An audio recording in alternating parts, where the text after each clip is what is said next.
परिडू उचाना का विधानसभा अध्यक्ष हूँ।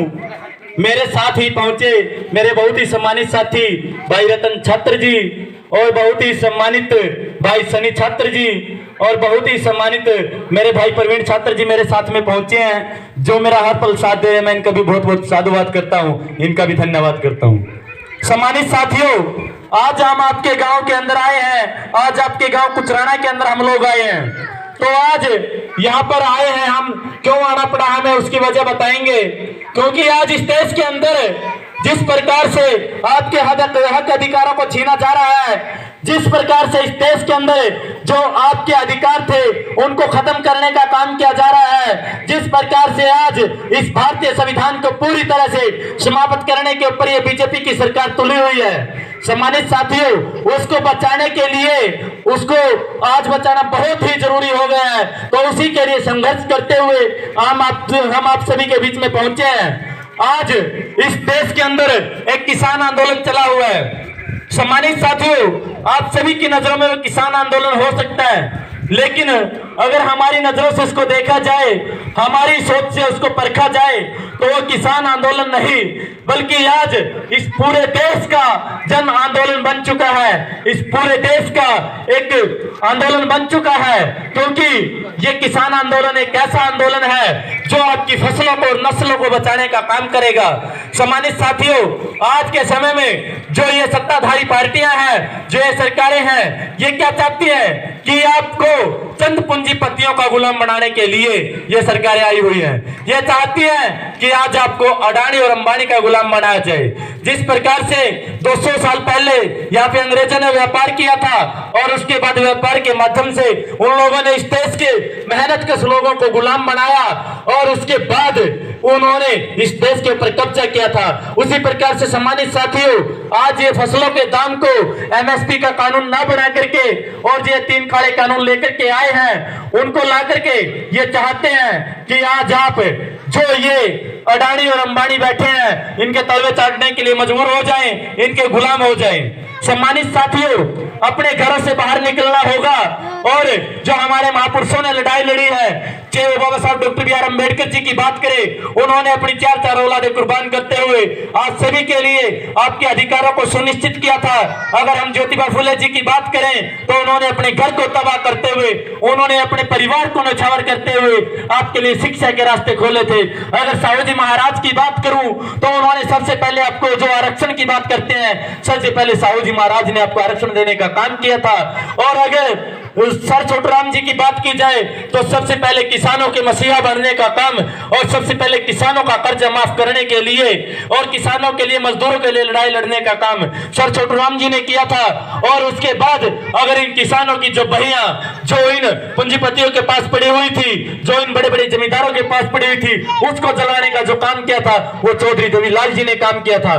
तो सम्मानित साथियों, अगर आप सही मायने में मानते हैं कि हम हमारे महापुरुषों के, हमारे राहबरों के रास्ते पर चले और आज जिस प्रकार से उन्होंने हमें आजाद करवाने के लिए शहीद आजम भगत सिंह जी फांसी के तख्ते को हंसते हुए चूम गए थे, लेकिन आज फिर आप लोगों को गुलाम बनाने के लिए इस सरकार ने तरह तरह की योजनाएं बनाई हैं।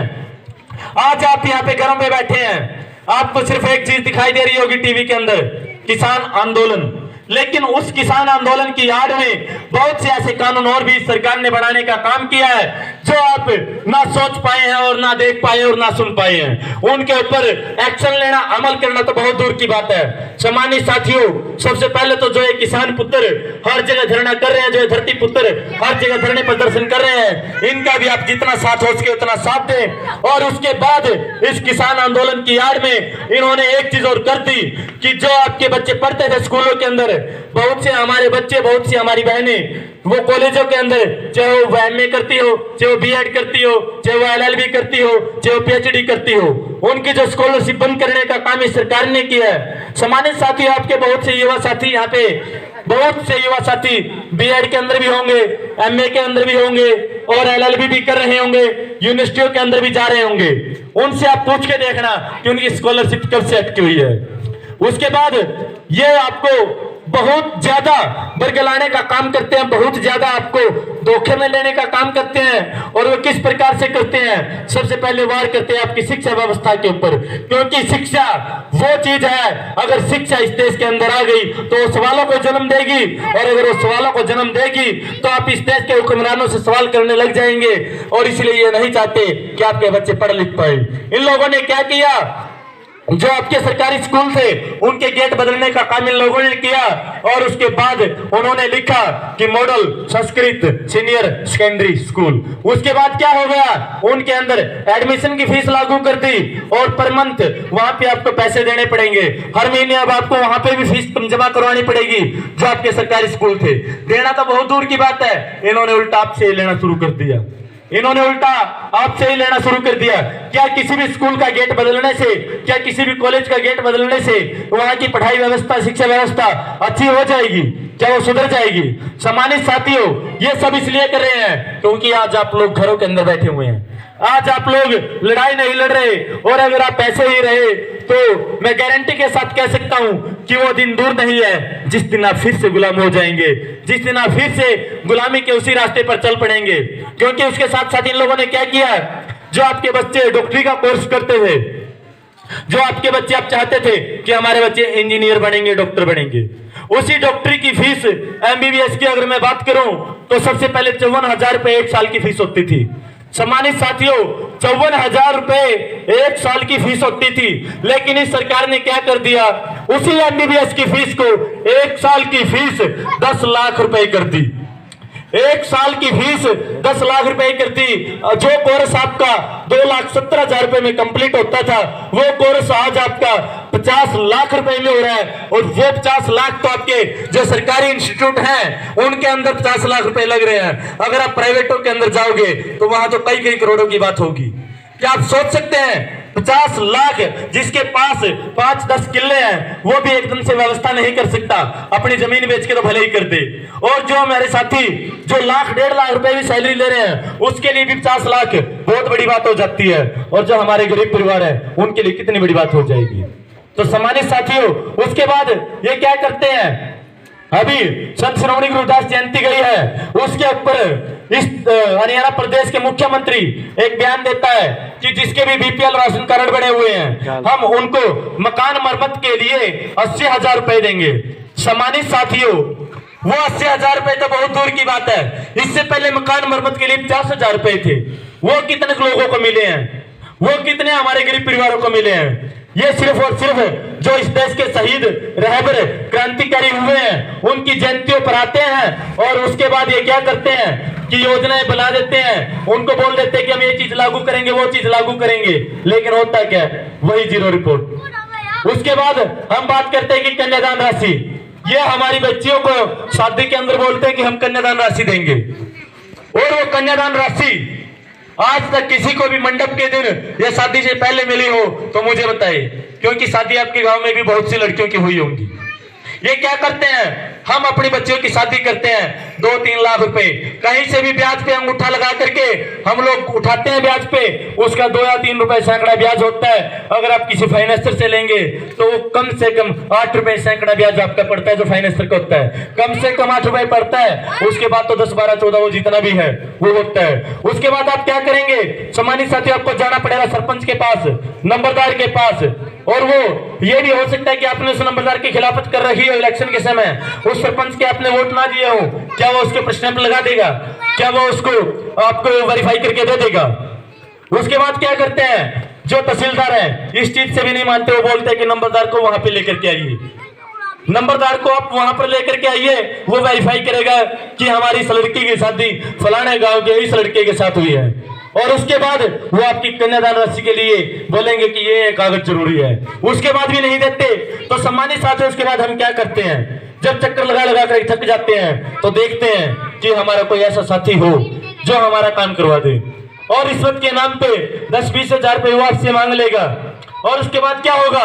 जो आपको कन्यादान राशि मिली है वो सारी की सारी आपकी ब्याज, किराया भाड़ा और 10-20 हजार रुपए जो आप उसको दे रहे हैं वो आपकी कन्यादान राशि है। अगर ये सरकार सही मायने में चाहती है कि आपको कन्यादान राशि मिले तो वो क्यों नहीं मंडप के दिन कन्यादान राशि देती? जिस तरह हम हमारी लड़की की शादी कर रहे हैं, जिस तरह हम हमारी लड़की को विदा कर रहे हैं, जिस तरह हमारी लड़की की बारात हमारी चौखट के ऊपर आई है, क्यों नहीं वो उस दिन पैसे देने का काम करते? चाहिए तो उनको ये कि उससे भी कम से कम जब हम हमारी शादी, बेटी की शादी निर्धारित करते हैं, तो चाहिए तो इनको ये कि उससे 10 या 15 दिन पहले वो कन्यादान राशि दे, ताकि उससे गरीब आदमी उसकी व्यवस्था कर सके और अपनी जो बेटी है उसके पीले हाथ कर सके। लेकिन ये क्या है, ये सिर्फ और सिर्फ आपको बहकाने के लिए बनाते हैं योजनाएं और उनको धरातल पर नहीं उतारते। और उसके बाद आप लोग देखते हैं, अगर आप देखें तो इस देश के अंदर इतनी सारी योजनाएं बना रखी हैं। एक महात्मा गांधी रोजगार कानून गारंटी योजना है, मनरेगा जिसको हम कहते हैं सीधी भाषा में। मनरेगा के अंदर कितने लोगों के जॉब कार्ड बने हुए हैं?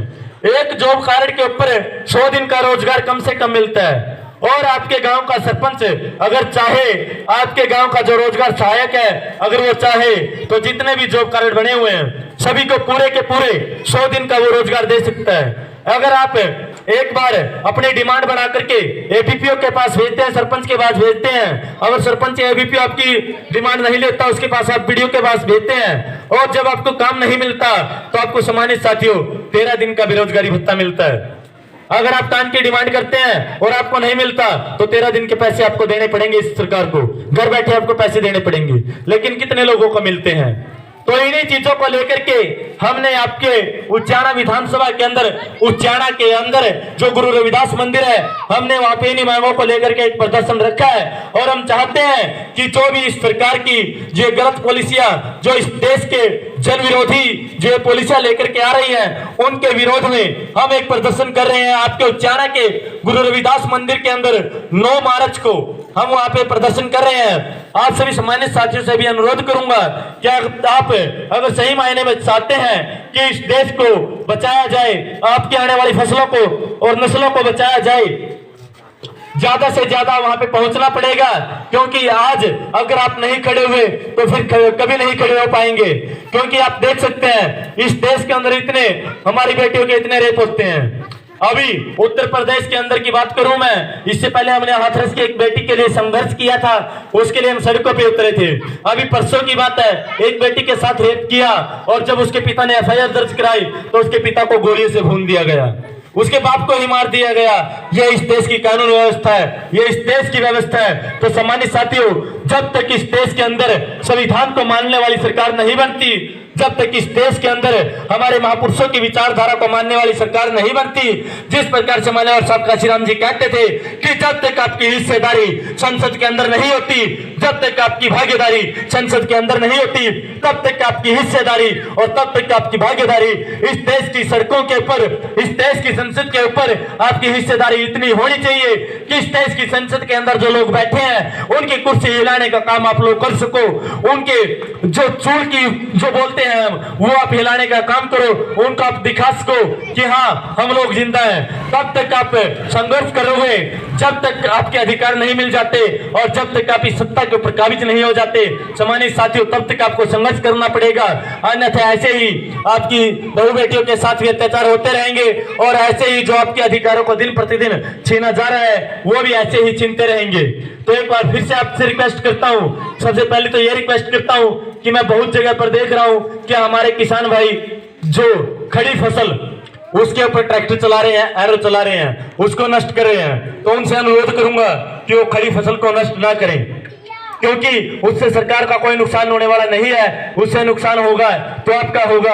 अगर आप सही मायने में किसानों के साथ हैं, उनका साथ देना चाहते हैं, तो आप उस खड़ी फसल को नष्ट ना करके उससे जितनी भी, चाहे आपकी 1 एकड़ है चाहे आपकी 2 एकड़ है, उस फसल को आप जिसको आप नष्ट करना चाहते हैं, इस देश के अंदर जितने भी धरने प्रदर्शन चले हुए हैं, इस देश के अंदर जितने भी आंदोलन चले हुए हैं, आप उस फसल को वहां पे भेजिए और जो हमारे साथी वहां पे बैठे हुए हैं आप उनको मजबूत करने का काम कीजिए, ताकि इस देश की जो ये पूंजीवादियों की सरकार है, पूंजीपतियों की सरकार है, जो अडानी और अंबानी की सरकार है। और एक चीज मैं आपको बता दूं, अडानी और अंबानी की सरकार में बार बार क्यों कह रहा हूं, अगर इस देश की व्यवस्था की बात की जाए, सबसे ज्यादा सेलरों के ऊपर जो तेल यहाँ पे सबसे ज्यादा आता है, जो चावल सबसे ज्यादा यहाँ पे आते हैं, आज वो सबसे ज्यादा अडानी के आते हैं। और रही बात अंबानी की, तो सबसे ज्यादा ठेके इसने अंबानी को देने का काम कर दिया, रेलवे को अंबानी को दे दिया इसने।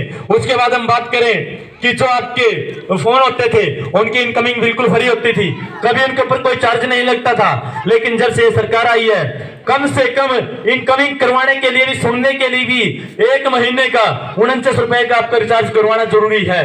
ये पॉलिसी ऐसी ऐसी ये सरकार लेकर के आ रही है। तो सम्मानित साथियों, 9 मार्च को जितने भी ज्यादा से ज्यादा संख्या में हो सके, ज्यादा से ज्यादा संख्या में गुरु रविदास मंदिर के अंदर पहुंचे, ताकि हम वहां पे दिखा सकें कि इस देश का जो जन आंदोलन है या इस देश के जो लोग हैं वो अब आपकी इन गलत नीतियों को नहीं सहेंगे, अब आपके इस अत्याचार को नहीं सहेंगे। और हम यहाँ उच्चारण के एसडीएम साहब के माध्यम से जो इस देश के महामहिम राष्ट्रपति जी हैं उनको ज्ञापन सौंपेंगे, और जितनी भी डिमांड मैंने आपको बताई है उन सभी को हम उस अपने ज्ञापन पत्र के अंदर ऐड करेंगे, उनको उसके अंदर दर्ज करेंगे।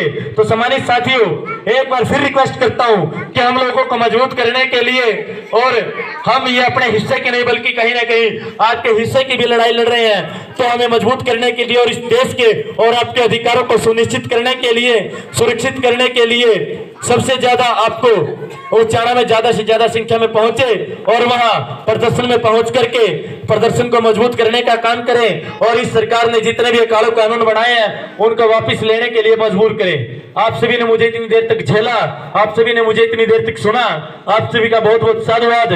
जय भीम, जय भारत, नमस्कार।